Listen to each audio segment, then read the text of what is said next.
हाँ जी बच्चों, कैसे हो सभी? पढ़ाई के अलावा सब ठीक है? पढ़ाई के अलावा तो सब ठीक है। चलो, और पढ़ाई नालायक। अब हम क्या स्टार्ट कर रहे हैं? End S 102 share based payment का रिवीजन। देखो, रिवीजन में मैं एक भी चीज कुछ भी नहीं छोड़ूंगा, आपको बस ये रिवीजन वीडियो सुन लेनी है और उसके बाद में क्वेश्चन भी सारे ए टू जेड हम करेंगे। आप दो दो बार सुन लेना ताकि आपको क्या हो, बार बार करके क्या हो जाए, याद हो जाए। एक भी चीज नहीं छोड़ूंगा, कुछ भी नहीं छोड़ूंगा। रिवीजन का मतलब ये नहीं है कि आधा कराया आधा नहीं कराया, या कम इंपॉर्टेंट है तो नहीं कराया। ए टू जेड चीजें हम इसी में क्या करेंगे, कवर। तो थोड़ा लेंथी भले ही हो जाए, और ए टू जेड क्वेश्चन भी करेंगे जो एक जैसे है उनको छोड़ के। एक कोई भी ऐसा कॉन्सेप्ट हम छोड़ेंगे नहीं, तो थोड़ा लेंदी भले हो जाए, लेकिन ये पूरा का पूरा हम क्या करेंगे, अच्छे से करेंगे, पक्का। और आपके एग्जाम तक आते आते मैं सारे के सारे इंडेक्स की क्या बना दूंगा, रिवीजन वीडियो बना दूंगा। अब हम सबसे पहले क्या कर रहे हैं, index 102 share based payment 102। Share based payment क्या होता है कि हम अपने इंप्लॉइज को, जनरली इंप्लॉइज को करते हैं, इसमें किसी को भी हो सकती है, अभी हम बात करेंगे। मैं अपने सप्लायर को भी क्या दे सकता हूँ, शेयर। तो अब ये एग्जांपल देखो कि मैंने मेरे इंप्लॉय को बोला कि इंप्लॉय बेटे तू कितने साल तक काम कर दे, 1 2 3 ईयर्स तक मेरे साथ रहो। मैं आपको क्या दे दूंगा, मेरी कंपनी का शेयर जो अभी मार्केट में कितने का है, 500 का। मैं तुम्हें कितने रुपए पर ही दे दूंगा, 100 रुपीज पर। 100 रुपीज का मतलब क्या है, एक्सरसाइज प्राइस। एक्सरसाइज प्राइस मतलब price that is required to be paid by employee at the time of exercise of option. ठीक है, तो वो मुझे 100 रुपए देगा, बट मैं उसको कंपनी का शेयर जो मेरा अभी 500 का है, अब अच्छी कंपनियां देती है ये, तो इधर आते आते तो और भी क्या होगा, ज्यादा। ज्यादातर केस में तो यही होगा, ज्यादा होगा। तो उसको एम्प्लॉय को फायदा दिख रहा है। मान लो यहाँ आते आते उसको लग रहा है, एक्सपेक्ट कर रहा है कि प्राइस 700 हो जाएगा, तो 700 का शेयर ही कितने रुपए का मिल जाएगा उसको, 100 रुपए का। और ऐसे मान लो उसको 10,000 ऑप्शन दे रखे हैं, तो क्या है, इसको हम क्या बोलते हैं, शेयर बेस्ड पेमेंट। और in the form of shares ही है। मैंने अपने एम्प्लॉय को क्या बोला कि आपको मैं 10,000 शेयर्स दे दूंगा, कब, अगर आप 3 साल तक मेरे साथ रुके रहे तो। कितने रुपए पर? अभी जो मार्केट प्राइस चल रहा है 500, मैं तुम्हें कितने पर दे दूंगा, 100 रुपीज पर। तो अगर वो 3 साल तक रुका रहा तो उसको आगे कितने रुपए का फायदा दिख रहा है, 10,000 इंटू, मान लेते हैं कि यही प्राइस सस्टेन रहे, लास्ट का प्राइस उसको थोड़ी पता है, मान लेते हैं कि यही प्राइस सस्टेन रहे तो भी उसको कितना फायदा दिख रहा है, 500 माइनस 100। तो उसको लालच रहेगा कि मैं यहाँ रुका रहा हूँ। ठीक है। अब कुछ कंपनीज क्या कहती है कि हम शेयर नहीं देंगे आपको, हम आपको क्या देंगे, अगर इधर प्राइस 700 रुपए हो गया तो हम आपको 700 माइनस एक्सरसाइज प्राइस कितना है, 100, 600 रुपए क्या दे देंगे, कैश ही दे देंगे। Will not issue or equity share, क्योंकि हमारा कंट्रोल डाइल्यूट हो जाता है। तो बहुत सारी कंपनी क्या बोलती है कि शेयर ही ले लेना, और बहुत सारी कंपनी क्या बोलती है कि 100 रुपए से ऊपर जितना प्राइस हो जाएगा, 700 हो गया तो आप हमसे कितने रुपए लेना, 600। भाई मैं फर्स्ट केस, जब कंपनी शेयर देती है तो एम्प्लॉय को क्या फायदा होता है, यहाँ कितने रुपए का, 100 रुपए वो कंपनी को पे करेगा, और शेयर कितने का मिल जाएगा। मतलब मान लो यहाँ प्राइस 700 का है, तो 700 का शेयर मिल गया, 100 रुपए कंपनी का, तो मार्केट में 700 में बेचेगा तो उसको 600 रुपए का ही तो फायदा होगा। तो कंपनी सीधा क्या कहती है कि हम आपको शेयर नहीं देंगे, हम सीधा क्या दे देंगे, प्राइस 700 है तो 700 में से एक्सरसाइज प्राइस माइनस करके एक्स्ट्रा वाला क्या दे देंगे, कैश, 600 रुपए। मान लो प्राइस 900 हो गया तो वो क्या कहते हैं, एक्सरसाइज प्राइस माइनस करके एक्स्ट्रा वाला क्या कर देंगे, कैश दे देंगे। तो will it be covered in share based payment, yes, because this payment is based on price of share. तो इसको हम क्या बोलते हैं, चाहे ऐसा नहीं है कि शेयर ही देने हैं, शेयर देना भी कवर होगा शेयर बेस्ड पेमेंट में, और शेयर के प्राइस के बेसिस पर अगर कोई कैश दी जा रही है तो वो भी इसमें क्या होगा, कवर होगा, पक्का। तो ये शेयर बेस्ड पेमेंट का मतलब क्या है, अगर कंपनी अपने शेयर के प्राइस के बेसिस पर पेमेंट देगी, चाहे वो in the form of share दे, चाहे क्या दे, एक्सरसाइज प्राइस से ऊपर का क्या दे दे, कैश दे दे। इसको बच्चों हम क्या बोलते हैं, शेयर बेस्ड पेमेंट। अब ये जरूरी नहीं है कि आप अपने इंप्लॉइज को दो, हमारे मेजोरिटी क्वेश्चंस किसके आते हैं, इंप्लॉइज के। तो शेयर बेस्ड पेमेंट, अब मैंने मेरे सप्लायर को क्या बोल दिया कि आप मुझे मशीन दे दो, मैं आपको 3 महीने बाद अपने क्या दे दूंगा, शेयर दे दूंगा। मैंने मेरे और कोई सर्विस प्रोवाइडर को, इंप्लॉय भी सर्विस प्रोवाइडर है, लेकिन मैंने मेरे लॉयर को जो मेरे इंप्लॉय नहीं है, या क्या है, मेरे किसी कंसल्टेंट को जो मेरा इंप्लॉय नहीं है, उसको क्या बोल दिया कि आपको भी हम क्या दे देंगे, शेयर दे देंगे, या सस्ते रेट पर खरीदने का तो ऑप्शन दे देंगे, या उससे ऊपर के प्राइस का क्या दे देंगे, कैश दे देंगे। तो वो सब चीजें किस में आएगी, शेयर बेस्ड पेमेंट में। अब हम स्टार्ट करते हैं। शेयर बेस्ड पेमेंट कितने तरह का हो सकता है, equity settle share based payment, जो क्या है, 3 महीने 3 साल काम करो और उसके बाद में हम आपको कितने रुपए पर शेयर दे देंगे, 100 रुपीज पर शेयर ही दे देंगे, तो वो क्या है, equity settled share based payment. Cash settle share based payment का मतलब क्या है, जब हम 100 रुपए से ऊपर वाला क्या देंगे, कैश। इसी को क्या बोला जाता है, SAR, स्टॉक एप्रिसिएशन राइट्स। इसी को क्या बोला जाता है, SAR, स्टॉक एप्रिसिएशन राइट्स। अब हम सीधा किस पर आते हैं, अकाउंटिंग पर। स्कोप वोप सब बताएंगे, क्योंकि स्कोप में भी क्या बन जाता है आजकल, MCQ बन जाता है, तो वो सब करेंगे। सबसे पहले हम किस पर आते हैं, अकाउंटिंग पर। अगर किसके साथ है, एम्प्लॉय, ये डिपेंड करता है अकाउंटिंग कैसे चलेगी। अगर वो किसके साथ है, एम्प्लॉय के साथ है तो अलग अकाउंटिंग है, और किसके साथ है, अदर देन एम्प्लॉइज के साथ है तो अलग अकाउंटिंग है। तो अगर अदर देन एम्प्लॉइज के साथ होता है ना, तो अकाउंटिंग ट्रीटमेंट क्या है सुनो। नॉन एम्प्लॉइज के साथ, अब आप, आपसे मैंने प्लांट खरीदा तो मैं एंट्री क्या करूंगा, प्लांट अकाउंट डेबिट टू, अगर मुझे आपको क्या देने हैं बदले में, शेयर्स देने हैं जो अभी नहीं दिए हैं, अभी दिए नहीं है, तो मैं एंट्री क्या डालता हूँ, शेयर बेस्ड पेमेंट रिजर्व। और फ्यूचर में जब शेयर दे दूंगा तब क्या करूंगा, share based payment reserves to equity share capital, और कम ज्यादा है तो एसपीआर। तो नेट एंट्री तो क्या बच गई, plant to equity share capital अभी नहीं दिया है, मैं फ्यूचर में दूंगा, तो मैं एंट्री क्या करूंगा, प्लांट टू एसबीपीआर। एसबीपीआर क्या है, it's a type of equity, ये किस में आता रहेगा, अदर इक्विटी में। अब ये किससे डेबिट होगा, मेरी फर्स्ट चॉइस क्या है, fair value of goods. Goods का मतलब, यहाँ गुड्स का मतलब किससे नहीं है, स्टॉक इन ट्रेड से नहीं है, गुड्स का मतलब प्लांट, जो भी कुछ भी अगर अदर देन नॉन एम्प्लॉय है तो गुड्स या सर्विसेज जो रिसीव किया उसकी फेयर वैल्यू पर। तो प्लांट की फेयर वैल्यू मान लो कितनी है 100, और शेयर बेस्ड पेमेंट अवार्ड की फेयर वैल्यू कितनी है 95। तो किस पर ही आएगा ये, 100 पर ही आएगा। फर्स्ट चॉइस, अगर हमें प्लांट की फेयर वैल्यू पता है तो हम किस पर ही रखेंगे, प्लांट की फेयर वैल्यू पर। और टू एसबीपीआर भी कितने पर आएगा 100। अब मान लो इस शेयर का क्या है, एक ही शेयर देना है और उसकी फेस वैल्यू कितनी है 40 रुपए, तो एसबीपीआर 100, इक्विटी शेयर कैपिटल 40, और बाकी किसमें चला जाएगा, प्रीमियम। पक्का।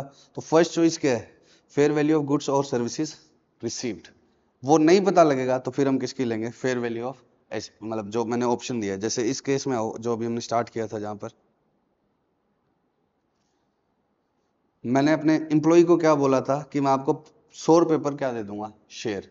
अब कितने रुपए का शेयर है वो, 500 का। लेकिन ऐसे समझो कि मैं, ये ऑप्शन मेरे एम्प्लॉय के पास है, एम्प्लॉय इसको मार्केट में बेचेगा किसी को, तो क्या होगा,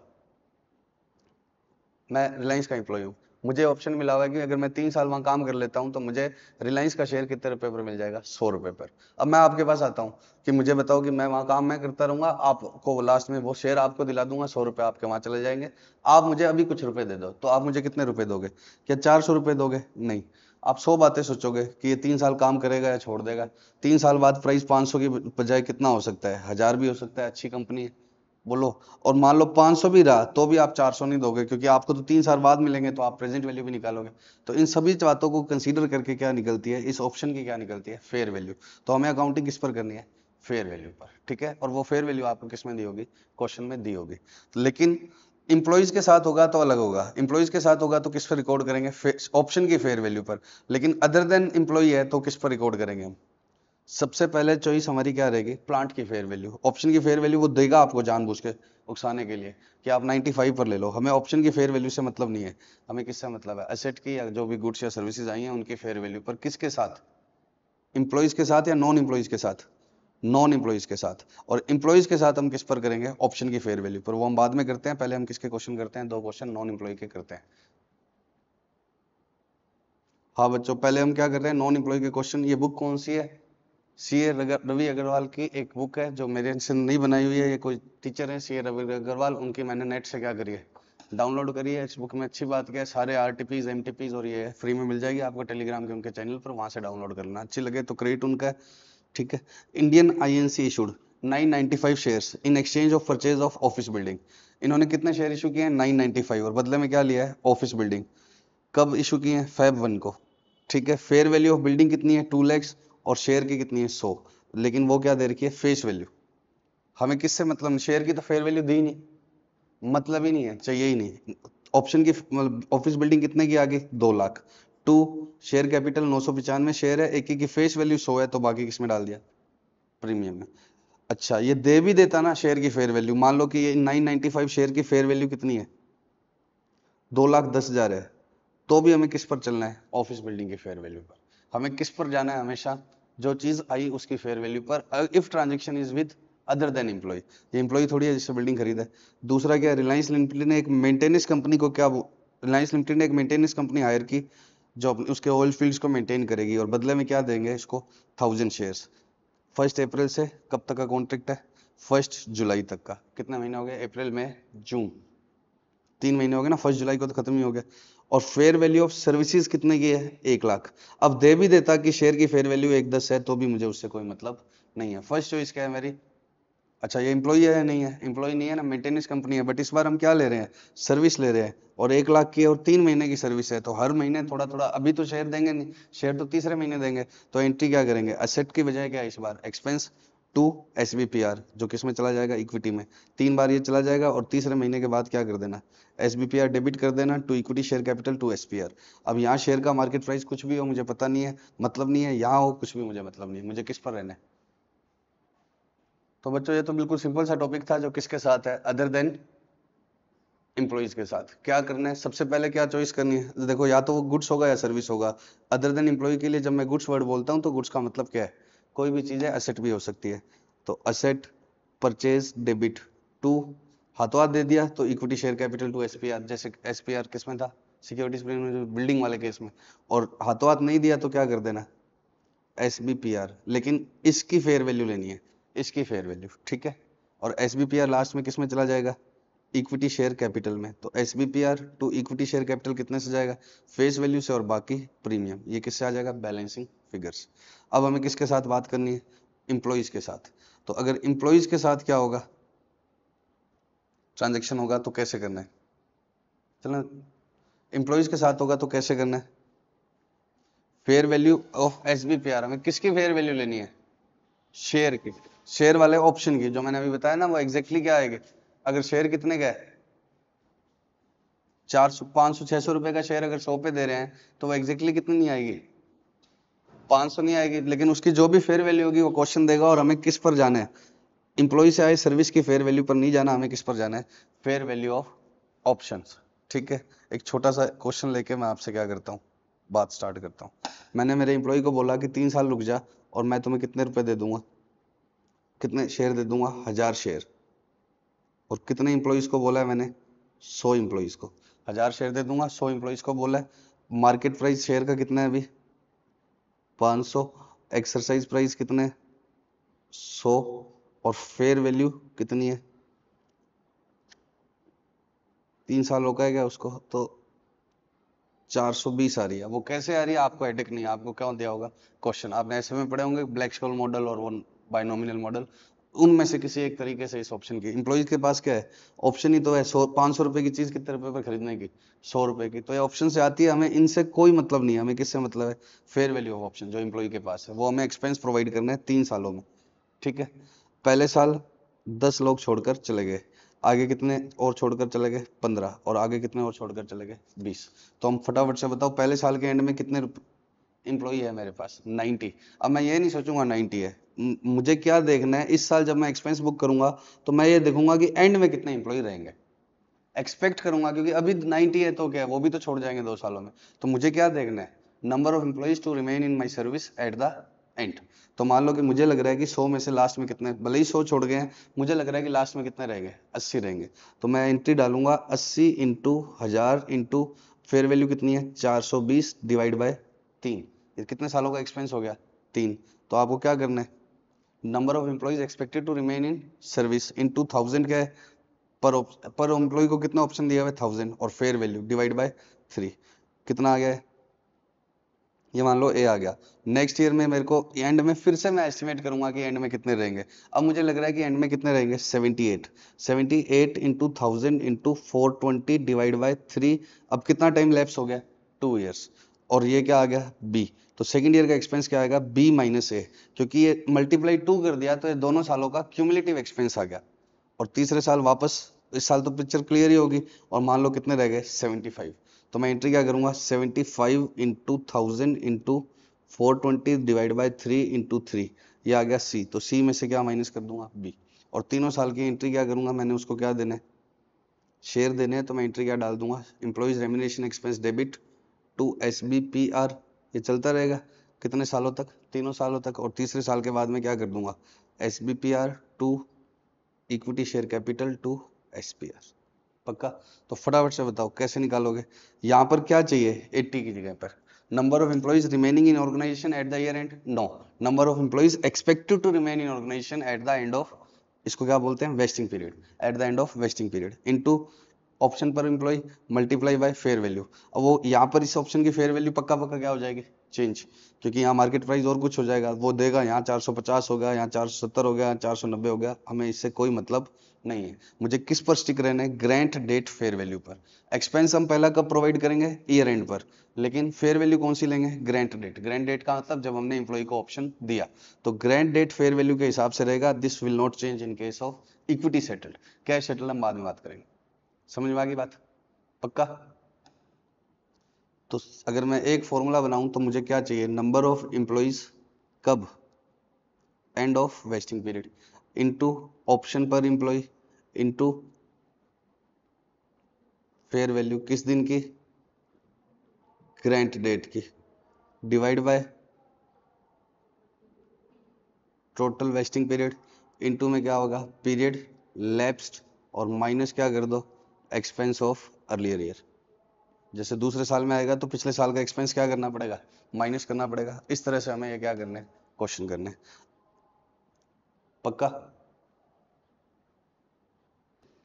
हाँ बच्चों, अब ये नेक्स्ट क्वेश्चन हम कर रहे हैं, इस बुक का क्वेश्चन 18 है। बुक नेट पे क्या है, आपको वैसे मिल जाएगी इनके टेलीग्राम चैनल पे, आप डाउनलोड कर लेना। और ये वैसे भी क्वेश्चन ये अगर आपको नहीं मिले तो स्टडी मटेरियल का है। Ankita holding INC grants 100 share options, कितने ऑप्शन दिए हैं, 100, कितने इंप्लॉइज को, 500। शर्त क्या है, the employee should remain in service during the vesting period. Vesting period कितना था, जैसे मेरे एग्जांपल में तो 3 था, इसमें अलग है। The shares will vest at the end of first year if the earning increase by 12%। मैंने अपने एम्प्लॉइज को बोला कि कोई 3 साल की शर्त नहीं है, आप मेरी अर्निंग 12% इंक्रीज करवा दो, मैं आपको शेयर कब दे दूंगा, 1 साल के बाद। वो नहीं हो पाया तो 2 सालों में average bar 20%, 20% over the 2 period, दोनों सालों में 20% करवा देना, तो क्या होगा 2 साल में। वो भी नहीं हो पाया तो थर्ड ईयर में क्या दे दूंगा, 22% इंक्रीज करा देना। फेयर वैल्यू ग्रैंड डेट पर कितनी है, 122। मुझे किससे मतलब है, इससे। सारा एक्सपेंस किससे होगा, ग्रैंड डेट की फेयर वैल्यू से। अर्निंग पहले साल कितनी इंक्रीज हुई, 10, और पहले साल कितने भाग गए, 29 इंप्लॉइज छोड़कर चले गए। और कंपनी को एक्सपेक्ट है कि शेयर अगले साल के एंड में वेस्ट हो जाएंगे।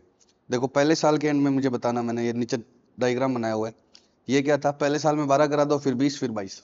अब आप बताओ, पहले साल में क्या है, 12। अब मुझे फर्स्ट ईयर के एंड में एक्सपेंस प्रोवाइड करना है, क्या मुझे ये 12 पता है या नहीं, फर्स्ट ईयर के एंड में, यस। ये 20 पता है या नहीं, यस, ये भी पता है, क्योंकि ये तो कॉन्ट्रैक्ट में लिखा हुआ है कि पहले साल में 12 ना पाए तो अगले साल में क्या करा देना, 20।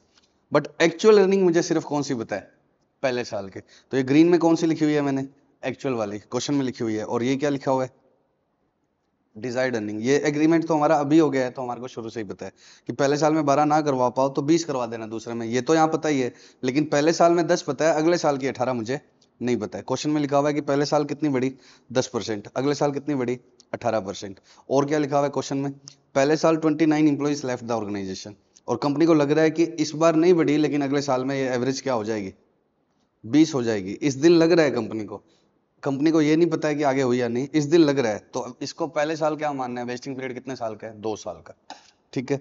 और कंपनी और क्या एक्सपेक्ट कर रही है, 31 विल लीव द ऑर्गेनाइजेशन। ये जो ग्रीन वाले लिखे हुए हैं, ये मैंने कौन से लिखे हुए हैं, जो एक्चुअल छोड़ गए हर साल। और ये क्या है, एक्सपेक्टेड।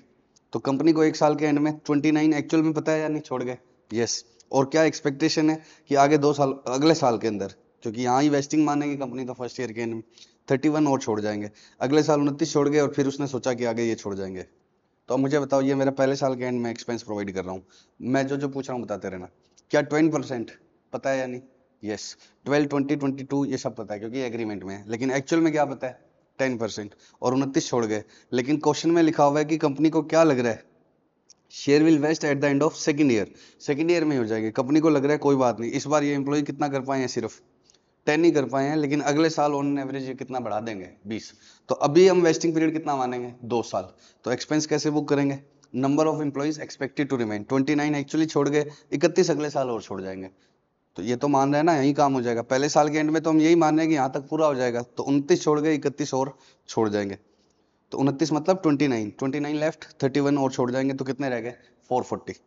440, एक एक को कितना ऑप्शन दिया था, 100, इंटू क्या कर दिया, 125 ग्रैंड डेट फेयर वैल्यू।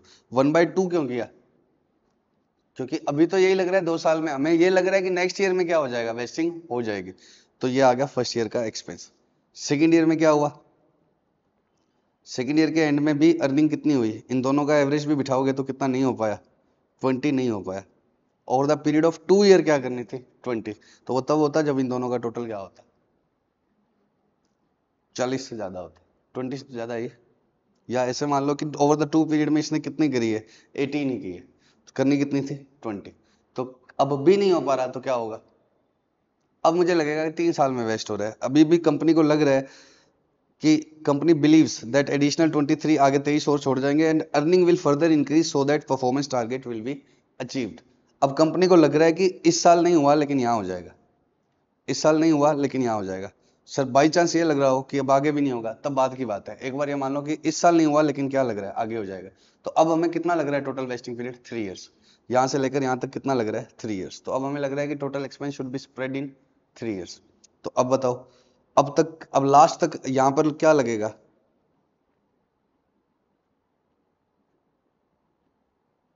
इस दिन क्या लग रहा है कि टोटल इंप्लॉय यहां तक कितने होंगे 29 एक्चुअली छोड़ गए, फिर 29 और छोड़ गए और आगे कितने और छोड़ जाएंगे 23। तो एक्सपेक्टेड नंबर ऑफ एम्प्लॉइज क्या करेंगे 29 29 58 किया, 23 और छोड़ जाएंगे तो कितने रह गए 419। अरे बोल 419 इंटू 100 इंटू 122। अब ये सारा करके डिवाइड बाय 3 लग रहा है टोटल वेस्टिंग पीरियड इंटू 2 किया, तो ये क्या आ गया, कोई अमाउंट आ गई जिसमें से पुराने वाला माइनस करेंगे तो ये आएगा। ये जो अमाउंट निकाली हुई है ना, ये इसमें से ये देखो 419 इंटू 100 इंटू 122 इंटू 2/3 माइनस पुराने वाला, तो ये क्या आ गया नेक्स्ट ईयर का एक्सपेंस। ठीक है, और थर्ड ईयर में क्या हुआ, at the end of third year only 21 employees left that organisation, 21 छोड़ के गए और कंपनी डिजायर्ड लेवल पर परफॉर्मेंस टारगेट अचीव हो गया। तो अब क्या होगा थर्ड ईयर में सब कुछ क्या होगा पूरा होगा, तो क्या होगा टोटल कितने थे 500, 58 ऑलरेडी छोड़ गए थे और 21 और छोड़ गए, 421 into 100 into 122 divide by 3 into 3 minus क्या कर देंगे cumulative expense of last 2 years जो कितना था ये वाला, ये समझ रहे हो 421 इंटू 100 इंटू 122 माइनस क्या कर दिया cumulative expense of last 2 years जो कितना है, सॉरी ये इतना इतना वाला फर्स्ट ईयर का और सेकंड ईयर का दोनों क्या कर दिया माइनस, तो ये आ गया 17288। एंट्रीज देख लो फटाफट, एम्प्लॉइज बेनिफिट एक्सपेंस लिख देता है, कभी रेम्यूनरेशन एक्सपेंस लिख देता है टू एसबीपीआर, फिर अगले साल की अमाउंट ही निकालनी है मेन, तो एंट्रीज तो तीनों में क्या रहेगी सेम। अब इसमें हमें क्या नहीं दिया हुआ, कोई शेयर की फेस वैल्यू दी नहीं हुई, तो इसने सारा किसमें डाल दिया कैपिटल में। अब मान लो कि शेयर की फेस वैल्यू दी होती तो कितने शेयर हो जाने लास्ट में 419 इंटू 100, 419 इंप्लॉइज को कितने शेयर दे रहे हैं 100, तो जितनी फेस वैल्यू दी होती उतना तो किसमें डाल देते, मान लो 100 की फेस वैल्यू है तो 100 तो किसमें डाल देते कैपिटल में, और एक्स्ट्रा कितना था प्रीमियम 122 है ना, लास्ट तक आते आते टोटल एक्सपेंस क्या हो जाएगा ये हो जाएगा, डिवाइड बाय 3 इंटू 3 का तो मतलब ही नहीं है ना, ये हो जाएगा टोटल एक्सपेंस, क्योंकि लास्ट तक आते आते तीसरे साल का एक्सपेंस आपने कैसे निकाला है इसमें से, जिसमें से 3/3 का तो कोई मतलब ही नहीं है, इसमें से आपने क्या माइनस किया हुआ है लास्ट 2 ईयर का, तो इन तीनों को जोड़ के टोटल एक्सपेंस क्या आएगा यही वाला तो आएगा। समझ रहे हो क्या ये बात, कि लास्ट तक आते आते आपकी बुक में टोटल एक्सपेंस कितने का बुक हो चुका है इतना, और इतने का ही एसबीपीआर पड़ा है, यही बचेगा ना, क्योंकि लास्ट ईयर का एक्सपेंस कैसे निकाला आपने इसमें से ये दोनों माइनस किए फर्स्ट और सेकंड के, तो फर्स्ट ये इधर लेकर जाऊं तो फर्स्ट सेकंड थर्ड तीनों का टोटल क्या बचेगा यही तो बचेगा। तो एंड में आते आते क्या होगा लास्ट वाले इंप्लॉइज इनटू उनके option into granted fair value, यही बचेगा ना टोटल एसबीपीआर लास्ट में आते आते। तो अगर इसमें 100 रुपए की कैपिटल हो तो 22 क्या आ जाएगा प्रीमियम, बट इसने दिया ही नहीं कैपिटल का कितना है 100 और 22 का कोई ब्रेकअप इसने दिया नहीं हो। ठीक है, हाँ बच्चों, अब मैंने इक्विटी सेटल्ड आपको बताया, तो हमें किस डेट की फेयर वैल्यू से मतलब है करेंट डेट की, आगे फेयर वैल्यू कुछ भी होते रहे हमें कोई मतलब नहीं है। अब मान लो 3 साल की सर्विस कंडीशन थी, वो जरूरी नहीं है कि 3 साल के जैसे हो, ऐसे भी हो सकता है 10% बढ़ा दो और ये सब, तो आगे की फेयर वैल्यू से हमें कोई मतलब नहीं है। अब कैश सेटल्ड होता, कैश सेटल्ड का मतलब क्या है कि 100 रुपए से ऊपर जितना शेयर का प्राइस होगा उतना आपको क्या देंगे कैश देंगे। तो अब मान लो समझो कि यहाँ शेयर का प्राइस कितना था 500 और एक्सरसाइज प्राइस कितना था 100, तो इसमें उसको बेनिफिट तो 400 का था लेकिन ग्रैंड डेट की फेयर वैल्यू कितनी आ रही थी 290 आ रही थी, बाकी सब चीज़ों को कंसीडर करके। वो ज़्यादा भी आ सकती है, वो कुछ भी आ रही थी, तो हम इसी एक्सपेंस पर क्या रहेंगे, स्टिक, क्योंकि हमें आगे जाकर इक्विटी शेयर देना है, हमारी लाइबिलिटी बढ़ेगी नहीं, हमें तो एक कागज का टुकड़ा देना है। बट कैश सेटल्ड हो और यहाँ शेयर का प्राइस कितना हो जाए, ज़्यादा, तो इंप्लॉय का एडवांटेज ज़्यादा होगा, तो इसकी फेयर वैल्यू भी क्या होती रहेगी, बढ़ती रहेगी। और कैश सेटल्ड में मुझे एक्स्ट्रा वाला क्या देना पड़ेगा, कैश। इक्विटी में तो क्या देना है, पीस ऑफ पेपर देना है, लेकिन कैश सेटल्ड हो तो अगर शेयर की क्या होता है, प्राइस चेंज होता है, तो मेरी लाइबिलिटी भी कैश वाली क्या होती रहेगी, बढ़ती रहेगी। तो कैश सेटल में हमें किससे मतलब नहीं होगा, ग्रैंड डेट की फेयर वैल्यू से कोई मतलब नहीं होगा, हमें कब कब बुक करना है एक्सपेंस, किस वैल्यू पे बुक करना है, क्लोजिंग वैल्यूज पर। हमें कब बुक करना है, क्लोजिंग फेयर वैल्यूज के हिसाब से। तो कैश सेटल वाला रीमेजर होता रहेगा जब तक वेस्टिंग ना हो जाए। और वेस्टिंग के बाद भी उनको पीरियड ऐसे नहीं है, जैसे मैंने तुम्हें बोला कि 3 साल काम कर लो, उसके बाद आप 2 साल में 3 साल में कभी भी क्या ले जाना शेयर, तो जरूरी नहीं है कि यहाँ की यहाँ लेकर जाए। उनको 3 साल का टाइम दे दिया, 3 साल काम कर दो, ये तो क्या होगी, क्या हो जाता है, वेस्टिंग पीरियड। और आगे मैंने बोला कि 3 साल में शेयर ले जाना, इसको क्या बोलते हैं, एक्सरसाइज पीरियड। भाई जरूरी थोड़ी हाथों हाथ टाइम नहीं, तो 3 साल एक्सरसाइज पीरियड। अब यहाँ भी रेट बढ़ गया, कम ज्यादा हो गया, तो फिर वो कैश सेटल वाला रीमेजर होता ही रहेगा। तो कैश सेटल को हमेशा किस पर लेना है, जब तक एक्सरसाइज ना होए, ये उसको क्या करते रहना है, रीमेजर। और इक्विटी सेटल को किस पर रखना है, ग्रैंड डेट फेयर वैल्यू। तो ये जब तक एक्सरसाइज नहीं होगा तब तक क्या होता रहेगा, रीमेजर। ग्रैंड डेट की फेयर वैल्यू से मतलब नहीं है। अब मैं आपको इंस्टीट्यूट की बुक में से 2 क्वेश्चन करवा रहा हूँ एक बार, आईसीआई में से।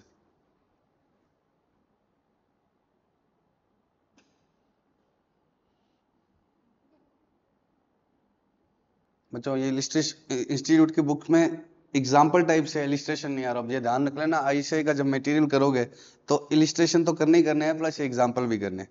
अब ये फटाफट से देखो, 100 शेयर्स दिए, कितने इंप्लॉइज है, 2000 इंप्लॉइज है। सर्विस कंडीशन क्या है, नेक्स्ट 3 इयर्स की। ग्रैंड डेट फेयर वैल्यू कितनी है, 200। अब पहले साल लग रहा है 95। अब बताओ दिया क्या है, देने क्या है, शेयर्स देने हैं, तो ये क्या है, सेटल्ड नहीं है। तो हमें किससे मतलब है, ग्रैंड डेट फेयर वैल्यू से 200। तो कितने हैं, 2000 into 100 into 200, 2000 into 100 into 200। But हमें पहले साल के एंड में क्या लग रहा है कि लास्ट तक आते आते 95 ही रहेंगे, तो 95 इंटू क्या कर दिया, 1/3। तो ये 1/3 ये आ गया क्या, एक्सपेंस। क्यूमुलेटिव एक्सपेंस भी यही है। अगले साल का क्या आएगा, लास्ट तक आते आते अब हमें क्या लग रहा है, 92 ही रहेंगे। तो इंटू 92 इंटू 2/3 माइनस पिछला expense is equal to current year का एक्सपेंस। और क्यूमुलेटिव एक्सपेंस कौन सा आएगा, 2 तरीके हैं, या तो इसको और इसको ऐड कर लो, और या फिर ये वाला ही क्या है, क्यूमुलेटिव एक्सपेंस। फिर ये लास्ट में कितने रहे, 80 रहे। ठीक है, ये रिवाइज वाली बात ही नहीं है, ये क्या हो गया होगा, एक्चुअली आ गया होगा। तो ये इसका गलत छपा हुआ है कि रिवाइज किया है उसने एस्टिमेशन। एक्चुअल में कितने रहे, 88। तो ये 88 इंटू ये, बस मैं तो आपको ये बता पा रहा हूँ कि इक्विटी है तो क्या नहीं चेंज होगा, ये वैल्यू चेंज नहीं होगी। कंपैरिजन के लिए इसने नीचे हाथों हाथ क्या बना रखा है, कैश सेटल्ड, जिसको हम क्या बोलते हैं, स्टॉक एप्रिसिएशन राइट। 100 शेयर्स दिए, कितने इंप्लॉइज को, 20। 3 साल की सर्विस कंडीशन है, पेमेंट कैसे होगी, कैश में होगी। तो ग्रैंड डेट की फेयर वैल्यू 200, ये गई तेल लेने, इससे मुझे अब कोई मतलब नहीं है। मुझे किससे मतलब है, ईयर एंड वाली फेयर वैल्यू पे, 180 190 220। और इसमें एस्टिमेशन वाली बात दे ही नहीं रखी। ठीक है, तो 20 इंप्लॉई है और कितने शेयर है, 100 इंटू 95%। और क्यों नहीं हो रहा, क्वेश्चन बता ही नहीं रहा लास्ट में कितना रहेगा, बट क्या चेंज हो रहा है, ये वाली अमाउंट इंटू 2/3 और ये। और इस केस में एंट्री क्या होगी, एक्सपेंस तो डेबिट होता है, उसमें हम क्या करते थे, SBPR, क्योंकि हम इक्विटी का पार्ट मानते थे। और ये बैलेंस शीट में भी किस में आएगा, इक्विटी में। लेकिन यहाँ इक्विटी की बजाय क्या लिखेंगे, लाइबिलिटी लिखेंगे, स्टॉक एप्रिसिएशन राइट्स की लाइबिलिटी। और ये किस में आएगा, लाइबिलिटी साइड में आएगा। इक्विटी में आने से क्या लिखती है, बैलेंस शीट हेल्दी लिखती है, लेकिन अगर स्टॉक एप्रिसिएशन राइट है तो हमें कैश देना है, तो ये हमेशा किस में आएगा, लाइबिलिटी। ठीक है, तो 2 चेंज हो गए। नंबर 1, एक तो इसमें ग्रैंड डेट की फेयर वैल्यू से मतलब नहीं है, किससे मतलब है, ईयर एंड की फेयर वैल्यू से, जब तक वो एक्सरसाइज नहीं हो जाते। और दूसरा एंट्री, पक्का। हाँ बच्चों, ये क्वेश्चन भी स्टडी मटेरियल में है, और आप ये नेट से डाउनलोड कर लेना, रवि अग्रवाल सर की बुक है, उसमें फ्री में मिल जाएगा। नहीं तो तुम्हें स्टडी मटेरियल में ढूंढना पड़ेगा। मतलब इसमें 11th नंबर क्वेश्चन है। ठीक है, स्टडी मटेरियल में से लिया हुआ क्वेश्चन है। An entity which follows it financial year. अब मैं काम की बातों को मतलब अंडरलाइन करता रहूंगा, बाकी फाइनेंशियल ईयर इनको बोल के टाइम खराब क्यों करना है। कितने ऑप्शन दिए, 1000। क्या है, stock appreciation right. Stock share appreciation rights का मतलब ही क्या है, बोलो, कैश लेने का। तो ये लाइबिलिटी है। कितने इंप्लॉइज को दिए, 40 मैनेजमेंट इंप्लॉय को। ठीक है, इसमें क्या लिखा हुआ है, उनको कैश मिलेगा एप्रिसिएशन के बराबर। इसका मतलब ही क्या होता है, शेयर एप्रिसिएशन राइट का मतलब ही यही होता है। All the rights vest on 31 December 2016, sorry जो भी मान लो इसको, कब वेस्ट होगा, यहाँ पर दिए कब है 1 जनवरी 5 को, और एक्सरसाइज कब करने हैं, मतलब वेस्ट कब हो जाएंगे 2 साल के बाद। तो कितना वेस्टिंग पीरियड है 2 साल। And they can be exercise, और आगे 2 साल का ही क्या है एक्सरसाइज पीरियड। तो इनको रीमेजर करते जाएंगे या नहीं। अच्छा क्वेश्चन है, ध्यान रखना। और स्टडी मटेरियल का नहीं है, sorry. Management estimate that grant date fair value कितने की है 11, डजंट मैटर टू मी। और 10% इंप्लॉइज क्या कर देंगे, छोड़ देंगे 2 साल के अंदर। और ईयर एंड पे ग्रांट डेट की फेयर वैल्यू से मुझे मतलब ही नहीं है, मुझे किससे मतलब है, ईयर एंड की फेयर वैल्यू। तो मुझे पहला एक्सपेंस किससे प्रोवाइड करना है 12 से। कितने इंप्लॉई है, कितने इंप्लॉई है बोलो, 40 है ना। 10% डिपार्ट कर देंगे तो कितने हो गए 36 इंटू 1000 इंटू 12 कहाँ से आया, ईयर एंड वाली वैल्यू, इंटू 1/2 क्यों किया, 2 साल का वेस्टिंग पीरियड। अगले साल क्या किया, फिर से 36 इंटू 1000 इंटू 8 क्यों किया, ये वाला। अब इंटू 2/2 करूंगा तो क्या होगा, वही आएगा। 2 साल का वेस्टिंग पीरियड था, पहले साल 1/2 करा, अगले साल 2/2 किया। तो ये जो अमाउंट आएगी इसमें से क्या माइनस कर देंगे, प्रीवियस ईयर वाला एक्सपेंस। ये वाली अमाउंट कौन सी है, ये लाइबिलिटी वाली अमाउंट। तो बैलेंस शीट में लाइबिलिटी इतने की पड़ी है। अब ध्यान से देखना आगे क्या लिखा हुआ है, 10% of employee left the organisation before 31 March 6। तो ये तो हमारा हमने 36 ही लिया हुआ है। इसने एस्टिमेट भी कितना किया था 10, और एक्चुअली भी कितने गए 36। एक साल बाद on 31 December 2007 when the intrinsic value of SAR was 10। Intrinsic value किसको बोलते हैं, मार्केट प्राइस से कितना ऊपर है। जैसे 100 रुपए में खरीदने का ऑप्शन दिया, 100 रुपए एक्सरसाइज प्राइस है और मार्केट प्राइस कितना है 500, तो इंट्रिंसिक वैल्यू कितनी आएगी 400। तो जब इंप्लॉइज लेने आएगा तो जो भी एक्सरसाइज प्राइस डिसाइड किया हुआ था उससे मार्केट प्राइस कितना ऊपर चल रहा था 10 रुपीज, तो हमें कितने रुपए देने पड़ेंगे उसको 10 रुपए। ठीक है, तो 6 इंप्लॉइज ने तब एक्सरसाइज कर लिया, 2 साल का एक्सरसाइज पीरियड था ना, 7 में भी कर सकते हो 8 में भी। तो टोटल कितने रहे मेरे साथ लास्ट तक 36। तो 6 ने तो एक्सरसाइज कर लिया, तो अब कितने रह गए बाकी 30। बाकी 30 ने कब एक्सरसाइज किया, अगले साल के एंड में। और वहां लाइबिलिटी कितनी, वहां उस समय इंटरेस्ट की वैल्यू कितने की थी 12 रुपए की, जो किसके बराबर थी फेयर वैल्यू की। अब पहले 2 साल का समझ में आ रहा है, तीसरे साल के एंड में 6 तो एक्सरसाइज कर गए, उनकी अकाउंटिंग कैसे होगी वो छोड़ो, लेकिन मेरी लाइबिलिटी अब कितने की रहेगी 30 की। तो 30 इंटू 1000 इंटू फेयर वैल्यू कितनी है 13। लाइबिलिटी तो कितने की रहेगी 13 की। तो मैं लाइबिलिटी का बैलेंस ये निकाल रहा हूँ। पहले साल कैसे निकाला, 36 इंप्लॉइज है, कितने ऑप्शन दिए हुए हैं 1000, एक एक कितने पर एक्सरसाइज कर सकते, मतलब फेयर वैल्यू कितनी है 12, 8 और 13। ये तो सीधी सीधी यहाँ से फेयर वैल्यू उठाइए 36। अब यहाँ पर 6 एक्सरसाइज कर गए थे, तो इस साल के एंड में लाइबिलिटी कितने की रहेगी 30। और अगले साल के एंड में क्या होगा, लाइबिलिटी क्या होगी 0 होगी। क्यों 0 होगी, क्योंकि 30 के 30 भी क्या हो गए एक्सरसाइज। ठीक है, अगले साल के एंड में 30 भी क्या हो गए एक्सरसाइज। अब ये पहले साल की लाइबिलिटी, दूसरे साल की लाइबिलिटी, थर्ड ईयर की लाइबिलिटी। तो पहले साल का एक्सपेंस तो उतना ही आ गया, दूसरे साल का एक्सपेंस कैसे आया, इन दोनों का गैप। अब तीसरे साल का एक्सपेंस इन दोनों का गैप आ रहा है, क्या देखो कितना आ रहा है,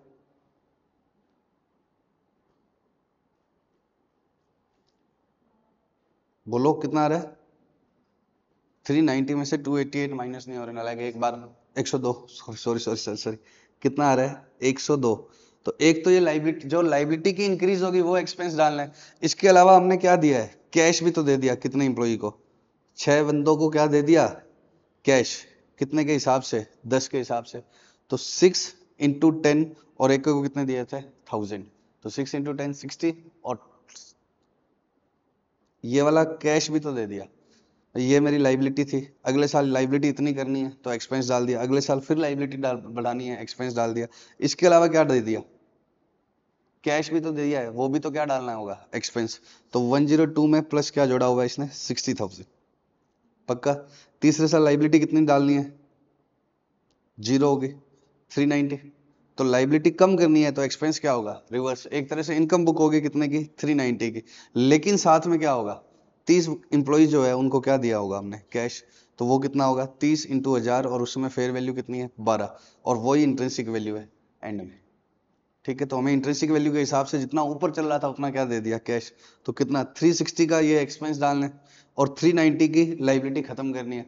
तो ये एक्सपेंस डलेगा और ये इनकम डलेगी, तो नेट एक्सपेंस कितना आएगा 30,000। अब एक बार इसका अकाउंट और देख लो, एंट्रीज और देख लो। Expense to liability, expense to liability, ये तो करते रहोगे, और जब जब कैश दोगे तब क्या करोगे, लाइबिलिटी टू कैश करोगे, क्योंकि आपने क्या कर लिया, लाइबिलिटी निकालते समय इसके अंदर क्या कंसीडर किया है, एक्सपेंस वाला भी पार्ट। तो अब अलग से एक्सपेंस मत कर देना। यहां पर जब पेमेंट दोगे ना 60,000 और कितने की, 360 की, तो एंट्री क्या डालना, लाइबिलिटी टू कैश। अलग से एक्सपेंस टू कैश मत कर देना। क्यों नहीं कर देना, क्योंकि लाइबिलिटी बढ़ाते समय आपने क्या किया था, उसको एक्सपेंस प्रोवाइड किया हुआ है, तो उसकी एंट्री आपने पहले क्या डाली है, जैसे 60,000 की एंट्री आपने पहले क्या डाल दी, एक्सपेंस टू लाइबिलिटी, क्योंकि इसके अंदर 60 भी तो एडिड है। एक तो ये कितना था 102 प्लस 60 को भी आपने ऑलरेडी एक्सपेंस प्रोवाइड कर दिया है, लाइबिलिटी बढ़ा दी है, तो अब एंट्री क्या डालना, लाइबिलिटी टू कैश। तो सीधी सी बात है, ये वाली एंट्रीज तो अमाउंट समझ में आ गई। इनकी एंट्री क्या हो जाएगी, एक्सपेंस टू एसबीपीआर, और जब चुका दोगे तो क्या होगा, SBPR to cash. Oh sorry SBPR गलत बोल दिया, कैश सेटल्ड है, कैश सेटल्ड है तो क्या करोगे, SBPL, share based payment liability, cash settled है ना, और चुका दोगे तो भी क्या होगा, वो share based payment liability to cash. पक्का बच्चों, मैं सब में बार बार क्या बोल गया, एसबीपीआर बोल गया, क्या बोलना था, एसबीपीएल, शेयर बेस्ड पेमेंट लाइबिलिटी, क्योंकि कैश सेटल्ड है तो क्या बोलना चाहिए था, लाइबिलिटी। पक्का। तो सबसे पहले अब देखो, इंस्टीट्यूट को प्रेजेंटेशन इसकी जैसी चाहिए, फटाफट से मेरे को रिवाइज करवा दो वापस से एक बार। सबसे पहले क्या करना है हमने, इसको तो गोली मारो, किसको गोली मारो, ग्रैंड डेट फेयर वैल्यू को, इससे हमें कोई मतलब नहीं है। पहले साल के एंड में 12 और इम्प्लॉइज 10% छोड़ जाएंगे, तो 36 इंटू 1000 इंटू 12 1/2 क्यों किया, 2 साल का वेस्टिंग पीरियड, फिर 36 इंटू 1000 इंटू 8, तो ये तो क्या आ गया, लाइबिलिटी की वैल्यू। तीसरे साल में 6 ने तो एक्सरसाइज कर लिया, तो 30 इंटू 1000 इंटू 130, ये तो क्लोजिंग लाइबिलिटी की वैल्यू रहेगी। लेकिन एक्सपेंस तब भी क्या कर रहा है, ये इन दोनों का डिफरेंस नहीं कर रहा। पहले एक एंट्री और क्या डालता है, एक्सपेंस टू लाइबिलिटी, कितने की, जो जिनको कैश दे दिया, तो यहाँ पर तीसरे साल का एक्सपेंस कैसे डालना है, कैश के साथ 1000 इंटू 6 इंटू 10,000 10। पक्का। तो ये एक्सपेंस टू लाइबिलिटी की अमाउंट क्या होगी, इसके अंदर क्या जुड़ के आ रहा है, 60,000, एक तो इंक्रीज इन लाइबिलिटी, तो पहले जो एक्सपेंस बुक किया है उसको हमने क्या कर दिया, लाइबिलिटी कर दिया, तो फिर अगली बार पेमेंट की एंट्री क्या करेंगे, एक्सपेंस टू लाइबिलिटी बढ़ गया ना एक्सपेंस की अमाउंट, तो एंट्री क्या डाल दी, expense to liability, expense to liability, expense to liability. तो इसके अंदर लाइबिलिटी रिकॉर्ड कर लिया है 60,000 को, तो पेमेंट करेंगे तो क्या करेंगे, लाइबिलिटी टू कैश। अलग से एक्सपेंस टू कैश मत कर देना। और ये कैसे बना, 390 की लाइबिलिटी खत्म करनी है तो इनकम बन गई, और उनको जो रिमेनिंग 30 को कैश देना है, वो 360 का क्या है, एक्सपेंस। तो 360 और 390 का नेट कितना कर दिया, 30,000। पक्का। और मैंने इधर रिजर्व्स बोल दिया था, ये क्या बोलना था, लाइबिलिटी। अब ये क्वेश्चन नंबर 7 कर रहे हैं बच्चों। Minda limited issued 11,000 share appreciation right, share appreciation right या स्टॉक एप्रिसिएशन राइट मतलब cash settled, that vest immediately, क्या होगा, इमीडिएटली वेस्ट हो जाएगा 1 अप्रैल 10 को। तो अभी खर्चा डालना है, ये पिछले क्वेश्चन से अलग कैसे है, उसमें वेस्टिंग पीरियड था, अभी डालना है, और कैश में सेटल्ड होगा, एसआर का मतलब यही होता है। ऑप्शन प्राइसिंग मॉडल से आज इसकी फेयर वैल्यू कितनी है, 100, और कब तक कर सकते हो एक्सरसाइज, 3 साल तक। तो एक्सरसाइज पीरियड 3 साल है, वेस्टिंग पीरियड 0 है, वेस्टिंग पीरियड 0 है, एक्सरसाइज पीरियड 3 साल है। और कंपनी को क्या लग रहा है, 94% एक्सरसाइज करेंगे पहले साल के एंड में, दूसरे साल के एंड में 91, तीसरे साल के एंड में 85%। ऐसा होता नहीं है, ये क्वेश्चन बिल्कुल इलॉजिकल है। इमीडिएटली वेस्टिंग है तो कोई शर्त तो है ही नहीं, तो फिर भले ही 1 साल के बाद वो जॉब छोड़ भी दे तो भी उसको शेयर तो देने ही पड़ेंगे। तो भी कंपनी को क्या लग रहा है कि एक्सरसाइज करेंगे ही नहीं, उसको ऐसे ही लग रहा है भाई आज मैं किसी कंपनी में जॉब करता हूँ, उसने बोला कि आज ही इमीडिएटली वेस्ट हो गया तो मैं आज ही कैश ले आऊंगा, उसने बोला 3 सालों में कभी भी ले लेना तो मैं आगे ले लूंगा, जॉब छोड़ने से पहले ले लूंगा। तो ये अब इसकी लॉजिकल है, लेकिन अब करना ऐसे ही पड़ेगा। अब इसमें इमीडिएटली वेस्टिंग होगी तो सबसे पहला एक्सपेंस कब डलेगा, वेस्टिंग वाले टाइम ही, 1 अप्रैल को ही। और 1 अप्रैल की वैल्यू कितनी दे रखी है ऑप्शन की, 100। तो सबसे पहला एक्सपेंस इसने 100 के हिसाब से किया है।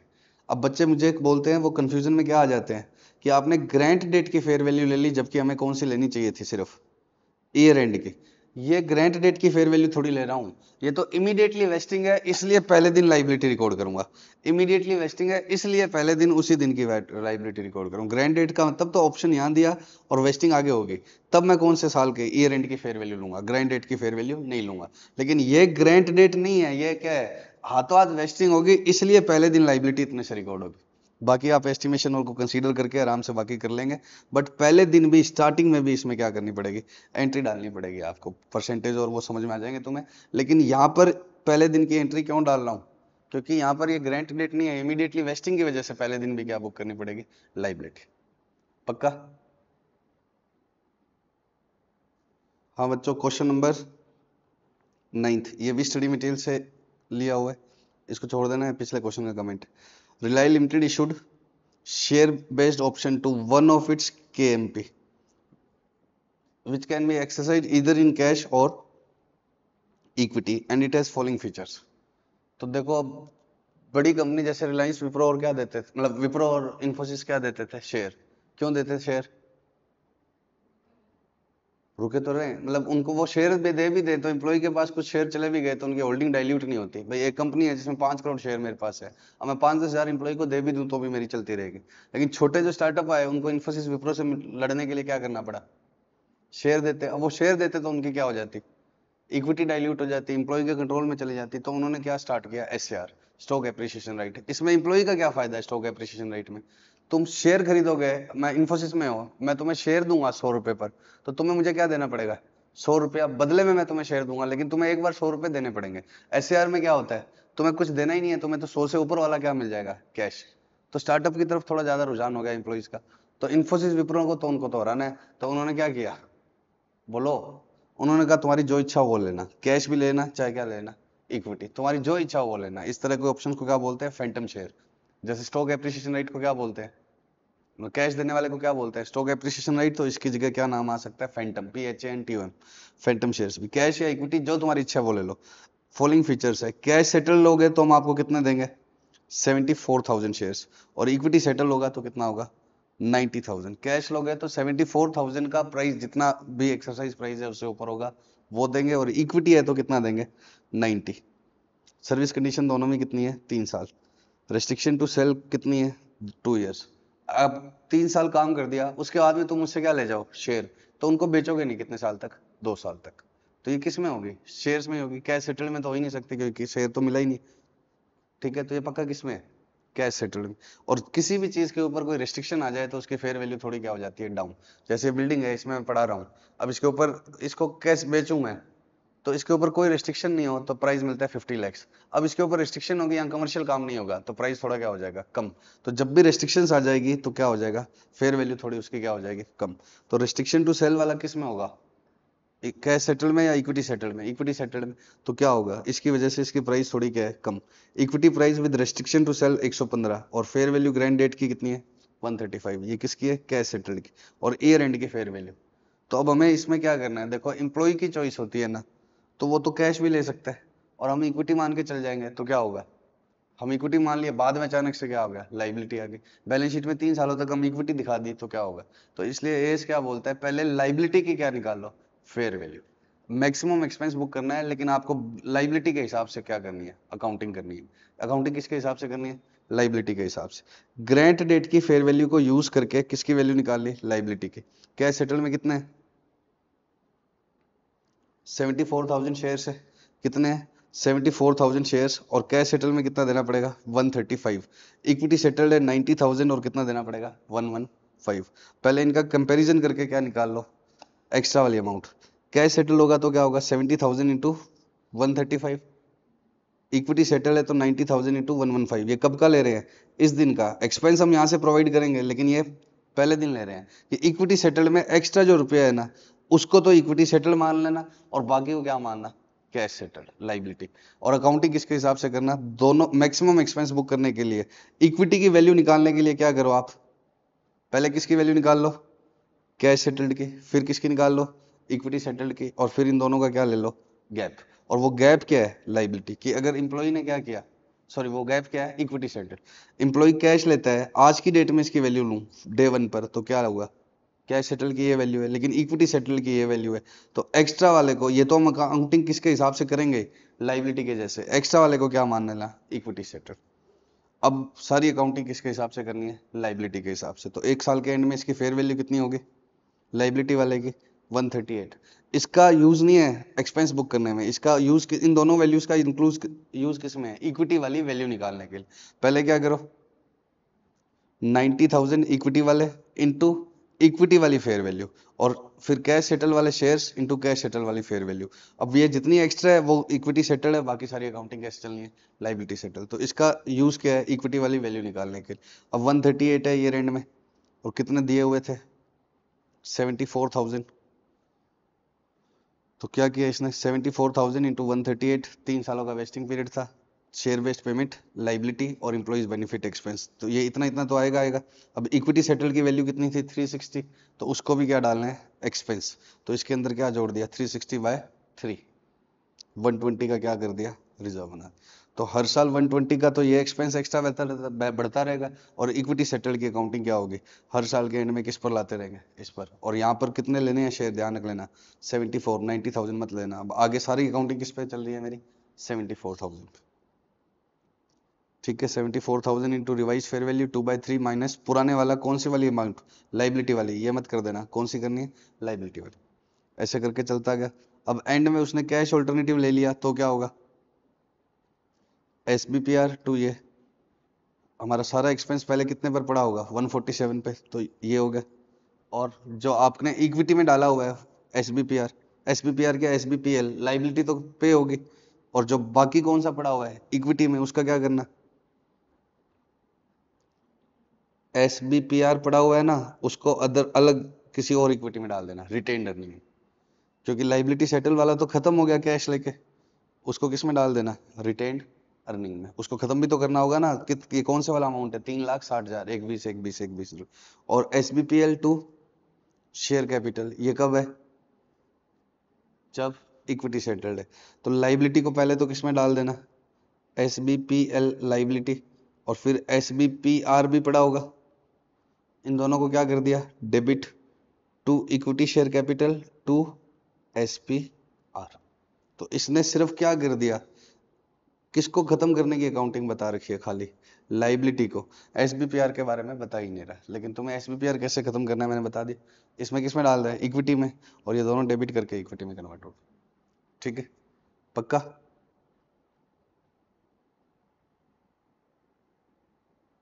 हाँ बच्चों, अब फटाफट से बताओ, कैश सेट दोनों ऑप्शन हो तो क्या करोगे, कैश सेटल्ड इनटू डे 1 की कैश सेटल वाली वैल्यू, और इक्विटी सेटल वाले ऑप्शन और डे 1 की इक्विटी सेटल की वैल्यू, इन दोनों का डिफरेंस, इन दोनों का डिफरेंस क्या आएगा, इक्विटी की अकाउंटिंग, उसकी एंट्री क्या रहेगी, एक्सपेंस टू SBPR।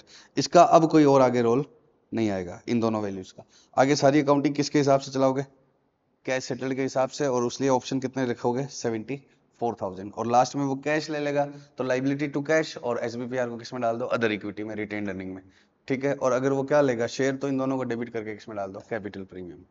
पक्का। 8th क्वेश्चन पर आओ। 8th है तो ऑब्वियस सी बात है, क्या आएगा, P limited granted 400 stock appreciation rights to each of its 75 employees on 1st April with the fair value of 200। Fair value कितने की है, 200। कोई मतलब है इससे, नहीं। क्यों नहीं है, क्योंकि स्टॉक एप्रिसिएशन राइट है, तो ईयर एंड की फेयर वैल्यू से मतलब। फेयर वैल्यू ईयर एंड पे ये दे रखी है। सर इसमें वापस से क्यों करा रहे हो, एक जैसा ही तो है, इस लाइन की वजह से। What would be your answer if at the end of second year के बाद में उसने क्या किया, टर्म ऑफ अवार्ड कितना कर दिया, 3 years का कर दिया। तो सेकेंड ईयर के एंड में, फर्स्ट वाला पार्ट तो हम करेंगे नहीं। देखो ये 2 पार्ट में करना है, what would be your answer, यही क्वेश्चन है या ये सेकंड क्वेश्चन है, तो फर्स्ट क्वेश्चन तो हम करेंगे नहीं। अब फटाफट से याद रखो, पहले साल के एंड में 210, दूसरे के आगे 220, तीसरे में 215, 400 इंटू 75, ये तो ऐसे ही है।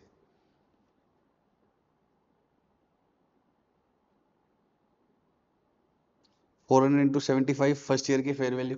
फर्स्ट ईयर के एंड में तो मुझे नहीं पता, फर्स्ट ईयर में तो मैं यही सोच के चलूंगा 4 साल में डालना है, फर्स्ट ईयर में तो यही सोच के चलूंगा। सेकंड ईयर के एंड में मुझे क्या पता लग गया है कि 3 साल ही करना है, तो ये तो हो गया इंटू सेकंड ईयर की फेयर वैल्यू, इंटू इधर क्या कर देना 2/3, और माइनस क्या कर देना पिछले वाला एक्सपेंस। और थर्ड ईयर के एंड में 3/3। तो इतना चेंज है। अगर अब ये क्या है, अगर कंपनी क्या कर दे, वेस्टिंग पीरियड कम या ज्यादा कर दे तो क्या करो, जहां तक कम या ज्यादा नहीं किया वहां तक तो कैसे चलते रहो। जैसे मान लो 4 है, उसने दूसरे साल के एंड में कितना करा है 3, तो पहले और दूसरे साल तक, सॉरी पहले साल के एंड में तो कितने के हिसाब से करो यही, दूसरे साल के एंड में तो हमें पता लग ही गया 3 करा है, तो दूसरे साल में एक्सपेंस कैसे करो, divide by 3 into 2। Fair value change होती रहेगी, क्यों, क्योंकि लाइबिलिटी है। और अगर कैश सेटल्ड होता तो एक ही बात होती, ना कैश सेटल और लाइबिलिटी तो एक ही बात है। अगर क्या होता, इक्विटी सेटल्ड होता तो फेयर वैल्यू क्या है, ग्रैंड डेट वाली रहती। हाँ बच्चों, अब हम नेक्स्ट टॉपिक क्या कर रहे हैं, मॉडिफिकेशन। मॉडिफिकेशन का मतलब क्या होता है, चेंज। शाबाश नालायक, सी फाइनल का बच्चा मॉडिफिकेशन का मतलब क्या बताएगा, चेंज। अब मान लो मैंने एम्प्लॉइज को बोला था कि 100 रुपए का एक्सरसाइज प्राइस है तुम्हारा, और मार्केट प्राइस कितना था शेयर का, 500, तो तुम 500 रुपीज का अभी है शेयर का प्राइस, आगे जाकर कितने रुपए में खरीद लेना, 100। तो एम्प्लॉय तो ये सोच रहा था यहाँ प्राइस क्या होगा, ज्यादा। मान लो 4-5 साल का वेस्टिंग पीरियड था। अब यहाँ आते आते कंपनी की हालत खस्ता होगी, और मार्केट प्राइस ही कितना रह गया, 120। अब एक्सरसाइज प्राइस कितना है, 100। तो अब उसका इस ऑप्शन के लालच में तो वो रुकने वाला है नहीं, क्योंकि इतना बड़ा एडवांटेज अब उसको दिख नहीं रहा है, कंपनी की हालत खराब होगी इस वजह से। तो कंपनी क्या करती है, मॉडिफाई, और इस एक्सरसाइज प्राइस को कितना कर देती है, 40। इसको कम कर दिया, जिससे क्या होगा, एम्प्लॉय को अब लालच तो लगेगा। तो इस तरह की चीजों को क्या बोलते हैं, मॉडिफिकेशन। तो जनरली मॉडिफिकेशन एम्प्लॉय फ्रेंडली ही होता है। अब एक्सरसाइज प्राइस बढ़ा दे तो क्या होगा, एम्प्लॉय मानेंगे ही नहीं, ठीक है। तो अब बताओ कि इस ऑप्शन का अगर मान लो कि इन दोनों का डिफरेंस ही फेयर वैल्यू हो, तो यहाँ तो फेयर वैल्यू कितनी थी, 400। होता नहीं है ये फेयर वैल्यू, लेकिन मान लो कि एक बार यही फेयर वैल्यू है, तो यहाँ मॉडिफिकेशन से पहले शेयर के ऑप्शन की फेयर वैल्यू कितनी हो गई थी, 20। और 120 रुपए का मार्केट प्राइस है, और 100 रुपए पर खरीदने का है तो 20। लेकिन मॉडिफिकेशन के बाद क्या हो गई, 120 रुपए का मार्केट प्राइस है, और कितने पे खरीदने का है, 40 पे। तो अब प्राइस कितना हो गया, 80। एम्प्लॉय कंपनी ने ऑप्शन में क्या डाल दी, जान, जो 20 रुपए का था वो कितने का हो गया, 80। तो एक तरह से कंपनी ने जितनी जो फेयर वैल्यू बढ़ी है, इतने का एक्स्ट्रा एडवांटेज दे दिया एम्प्लॉय को। तो मॉडिफिकेशन की अकाउंटिंग एस क्या बोलता है कि आपने पहले कितने से अकाउंटिंग स्टार्ट कर रखी है, 400 से। आप तो सीधा 400 के हिसाब से एक्सपेंस बुक कर रहे हैं, भले यहाँ फेयर वैल्यू कुछ भी होती रहे। लेकिन यहाँ पर आपने क्या कर दिया, एक्स्ट्रा एडवांटेज और दे दिया 60 का। तो ये 400 तो रहेगा रहेगा एंड तक, जो एक्सपेंस चल रहा है वो तो चलेगा ही चलेगा, और जो एक्स्ट्रा दे दिया वो जब से एक्स्ट्रा दिया आगे रिमेनिंग वेस्टिंग पीरियड में, उसको और क्या करो, एक्सपेंस ऑफ। तो कुछ भी हो जाए, इस एस की आत्मा क्या है, ये एक्सपेंस जो आपने पहले 400 सोचा था, भले ही फेयर वैल्यू क्या होगी, कम होगी, आप इस 400 को तो बुक करेंगे ही करेंगे। प्लस क्या होगा, मॉडिफिकेशन की वजह से जो फेयर वैल्यू बढ़ गई उसको रिमेनिंग पीरियड में और बुक करेंगे। मॉडिफिकेशन की वजह से फेयर वैल्यू कैसे बढ़ गई, मॉडिफिकेशन वाले दिन की फेयर वैल्यू और ऑप्शन रिप्राइज होने के बाद की फेयर वैल्यू का डिफरेंस, उसको रिमेनिंग पीरियड में क्या करेंगे, एक्सपेंस ऑफ। क्वेश्चन के थ्रू समझ में आएगा। ए लिमिटेड ने 1 अप्रैल को क्या दिया, 1000 स्टॉक ऑप्शन दिए, कितने इंप्लॉइज को, 2000 को, 2000 इंप्लॉइज को 1 अप्रैल 15 को। और कब एक्सरसाइज वेस्ट होंगे, 3 साल के बाद, 16, 17 और 18। शर्त क्या है, तब तक इंप्लॉयमेंट में रहना पड़ेगा। 1 अप्रैल 15 को डायरेक्टर ने क्या एस्टिमेट किया था, पहले दिन ही 1800 रहेंगे, दिए कितनों के थे, 2000 को। लेकिन 1 अप्रैल के फर्स्ट डे पर कितना लिखा, ऑप्शन वाले दिन 1800। लेकिन हमें एक्सपेंस कब बुक करना है, 1 अप्रैल 15 को थोड़ी करना है, 31 मार्च 16 को पक्का। तो ये कह रहा है कि ये बाद में कितना अमेंड हो गया है, 1850। तो मुझे एक्सपेंस कितने के हिसाब से बुक करना है, 1850 के हिसाब से, ठीक है। फर्दर अगले ईयर के एंड में कितना करना है, 1840। तो मैंने इधर नोट कर रखा है, पहले साल के एंड में कितने, शुरू में ये था, एंड में इतने हो गए, उसके बाद में इतने हो गए। ऑप्शन की ग्रैंड डेट की फेयर वैल्यू इतनी थी, ईयर एंड की फेयर वैल्यू इतनी है। यहाँ इसने रिप्राइजिंग की है, रिप्राइजिंग से पहले ऑप्शन की फेयर वैल्यू ये थी, रिप्राइजिंग के बाद में ये थी, फटाफट से देख लो। 0.9 था, पहले क्या लिखा हुआ है, 1 अप्रैल वाले दिन फेयर वैल्यू थी 1.2, उसके बाद में 1 अप्रैल 31 मार्च 16 को कितनी होगी, 1.3। फिर डिक्लाइन हो गई, और सितंबर 16 में, कब, सितंबर 16 में कितना कर दिया, ऑप्शन की फेयर वैल्यू कम हो गई थी, इसलिए डायरेक्टर ने एक्सरसाइज प्राइस क्या कर दिया होगा, कम। तो रिप्राइस कर दिया, एक्सरसाइज प्राइस कम किया, तो फेयर वैल्यू वापस क्या होगी, बढ़ गई। तो कितनी एक्स्ट्रा बढ़ गई, इतनी, ठीक है। और सेकंड हाफ के बाद ईयर एंड की फेयर वैल्यू क्या हो गई, ये हो गई।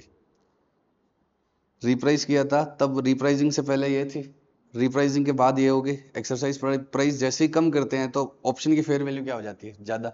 तो ये ज्यादा हो गई, और ये ईयर एंड की वैल्यू हो गई, ठीक है।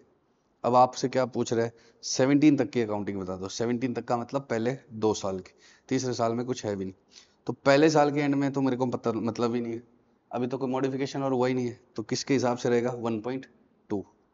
ठीक है, 1800 से मतलब नहीं है, किससे मतलब है 1850। एक्सपेंस यहाँ बुक करूंगा तो यहाँ एक्सपेक्टेड नंबर ऑफ एम्प्लॉय यहाँ के एस्टिमेट करूंगा, और 1.2 क्या है ग्रैंड डेट फेयर वैल्यू, तो 1000 इंटू 1.2 इंटू 1850 को दिया और 1/3।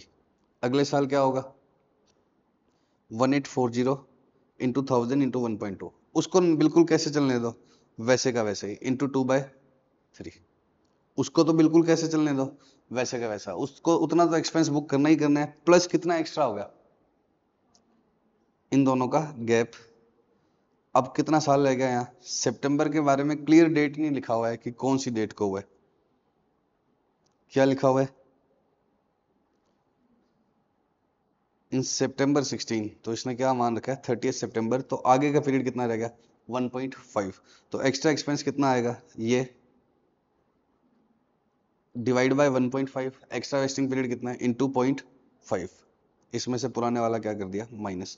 सेकेंड ईयर में एक्सपेंस कितना आएगा 1840 into 1000 into 1.2 divide by 3 into 2, plus क्या आएगा यही 1840 इंटू 1000 इंटू एक्स्ट्रा एक्सपेंस कितना आ गया, ये वाली अमाउंट कितनी होगी 0.2 डिवाइड बाय 1.5 इंटू 0.5, इसमें से माइनस क्या कर देंगे पुराने वाला एक्सपेंस। ठीक है, अब अगले साल का पूछा होता तो क्या होता, अगले साल का पूछा होता और एम्प्लॉय मान लो कितने रह जाते 1830, तो क्या करते 1830 into 1000 into 1.2 divide by 3 into 3 plus 1830 into 1000 into 0.2 divide by 1.5 into 1.5, ये क्यूमुलेटिव आ जाता है, इसमें पिछले 2 सालों का क्या कर देते हैं कम कर देते, तो समझ लो कि एक एडिशनल एडवांटेज हो गया, और उसकी अकाउंटिंग क्या करनी पड़ेगी एक्स्ट्रा, ये पुराने वाला चलता रहेगा। ठीक है पक्का, और पुराने वाला कैश सेटल्ड होता तो क्या होता, तो बस यहाँ पर ये तो रहते ही रहते पुराने वाले, बस यहाँ क्या होती रिवाइज वाली फेयर वैल्यू आती रहती, और इसकी क्या है ये आ जाती, और ये भी कैश सेटल्ड होता तो इसकी भी फेयर वैल्यू बार बार क्या होती चेंज होती। हमने तो ये इक्विटी सेटल वाला किया है ना, बाई चांस कैश सेटल होता तो क्या होता, ये फेयर वैल्यू चेंज होती रहती, पुराने वाला वैसे चलता रहता, प्लस ये हो गया। ठीक है पक्का, तो बच्चों ये जो मॉडिफिकेशन है ये एम्प्लॉय फ्रेंडली होते हैं कि हमने एक्सरसाइज प्राइस क्या कर दिया कम, ताकि उसकी फेयर वैल्यू बढ़ जाए, उसको एडवांटेज ज्यादा हो। लेकिन अगर हम एक्सरसाइज प्राइस बढ़ा दें तो एम्प्लॉय के अगेंस्ट में जाएंगे, तो कोई अकाउंटिंग नहीं करनी, हमें एक्स्ट्रा एक्सपेंस बुक हो सकता है, लेकिन कंपनी को अगर फायदा है तो उसकी कोई अकाउंटिंग नहीं करनी। पक्का, और जो जनरली होता भी नहीं है, क्योंकि एम्प्लॉय मानेंगे नहीं।